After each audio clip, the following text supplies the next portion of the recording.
Hvornår har du sidst haft fat i en helpdesk? Hvornår har du sidst tænkt på, at dem, der sidder i helpdesken, egentlig svarer på de samme spørgsmål? Igen og igen og igen.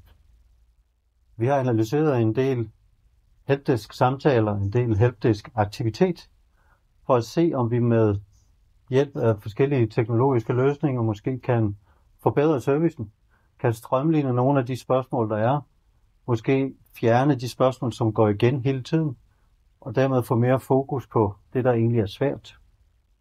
Vi har ved hjælp af forskellige metodikker brugt generativ AI til at sætte strøm til nogle af de samtaler, der er, og dermed gør det muligt for en virtuel assistent at tage dialogen og svare på de relevante spørgsmål, som du måtte stille. Det er en måde at effektivisere dit arbejde som supporter, kundernes adgang, ønsker om at få svar på et specifikt spørgsmål.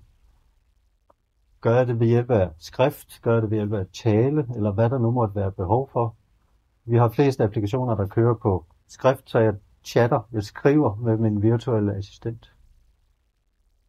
Kunne du tænke dig at se nogle eksempler, hvor vi har implementeret den slags, så er du velkommen til at kontakte os.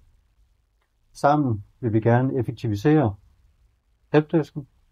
Vi vil øge trivslen for helpdesk medarbejdere, og vi vil gerne skabe større værdi for de kunder, der leder efter nogle svar på deres spørgsmål. Let's take a leap.